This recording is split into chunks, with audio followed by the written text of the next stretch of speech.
Hello everyone, welcome to this session of English grammar course for classes 9th and 10th. This is part 5 of the chapter tenses. In the previous session we were discussing about the past perfect continuous tense. So we'll continue from there only. Let's start. So in the previous session we discussed about the sentence structure of past perfect continuous tense. In this, first we'll see the use of past perfect continuous tense. So because it is continuous and perfect, both the tenses together, so what happened that we take a certain time period on which the work was done and then at certain point it ends. Okay, so we talk about both the things.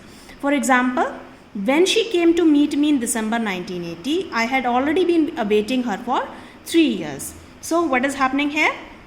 That by the time in December 1980, I was waiting for her for 3 years. So what happened that this is the time duration on which something was going on, and at this point the work was completed. Okay.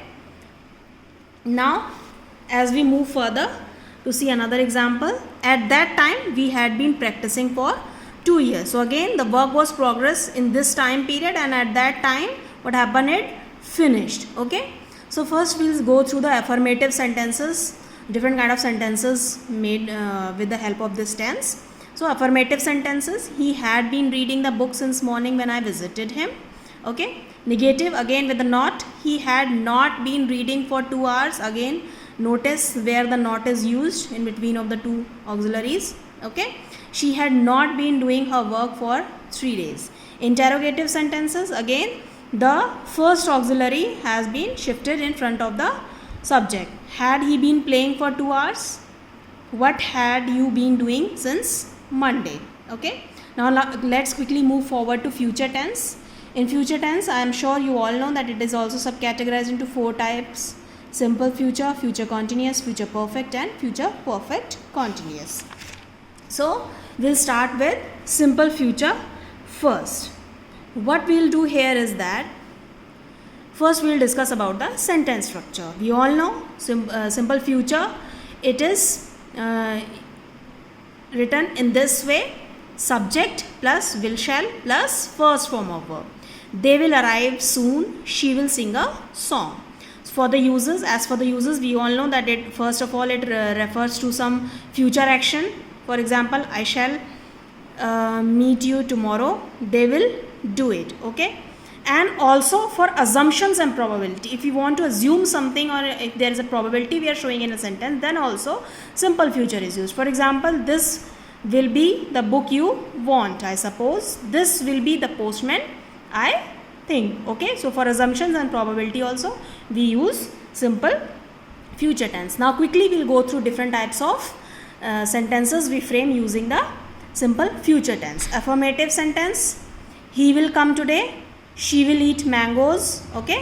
Negative with the help of not: he will not come today, he will not eat mangoes. Okay. So with the help of not. In the interrogative, as we have been going through this again and again: will she come today, where will they go? The auxiliary is in front of the subject. Now let's quickly move forward to future continuous tense. So what will happen? Subject plus will shall plus be plus ing form of verb.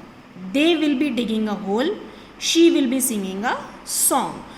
Okay, this is the sentence structure which we are all familiar with. Now what happens that just like the past continuous tense, here also we need a time reference from future this time. Okay, so at certain point what kind of work was going on, okay, that is expressed with the help of future continuous tense. For example, when I get home, my children will be playing. We do not use will, as you can see I have cut it out. Okay, when I get home, my children will be playing. This we'll discuss later on. First let's just concentrate here. So what is happening here? This is the time point, this is the time reference we are using, and my children will be playing. At that time this will be going on. So this is how we use future continuous tense, just like past continuous tense with a time reference. So different types of sentences here also. Affirmative sentence, he will be coming today. As we discussed earlier, the sentence structure, we shall be singing songs tomorrow. With negative, again, will not be going. Again, in the middle of the two auxiliaries, will not be going to Kanpur. They will not be taking meal. Then interrogative sentences, the first auxiliary will come in front. Okay, not all the auxiliaries, only the first one. Will he be going today? Shall I be helping him? Who will be going there? Now quickly move forward to future perfect tense. What happens here? The subject plus will shall plus have plus third form of verb. So he will have written a letter. She will have sung a song. So again the use, as for the use, again some reference of future time is taken, and at that time whatever work has been completed is denoted by future perfect tense. For example, they will have built the bridge by March next year. So this is our time reference from future, next year March. Okay, by that time this would have happened.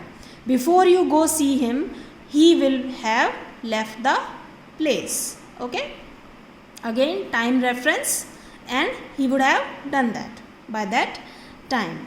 So again with the different types of sentences. Affirmative sentence, he will have reached the station before the train arrived. I shall have finished the job by 10 a.m. The day after tomorrow. Okay. Then coming to negative sentences, he will not have read the book. Again in the middle of the two auxiliaries, I shall not have finished my work. Then interrogative, again one of the auxiliary comes in front of the subject. Shall I have taken meal? Will they have not finished their work?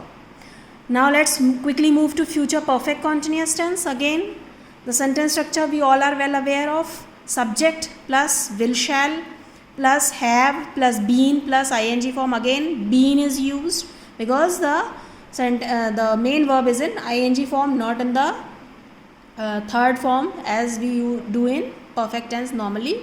Okay, so what is the sentence? She will have been singing a song. They will have been digging a hole. So again here, just like we saw in past perfect continuous tense, here also what happens, that we take a future reference time, and at that time we show that some work was being done, it was continuous for a certain time period, and at particular time it was over. So let's see the example. By next week we shall have been doing this job for 6 weeks. By next July, we shall have been living here for 4 months. So, this would have been going for this time period, and by next July, it will be over. Means, we would have finished our 4 months. Here also, we would have finished our 6-month job by next week. Okay. Quickly, going through the different types of sentences we can frame using this tense. He will have been sleeping since 2 o'clock. I shall have been reading for 4 hours. Okay. Now, negative sentence. I shall not have been reading for 4 hours. Now, here you see after the first auxiliary. Okay. He will not have been sleeping since 2 o'clock after the first auxiliary.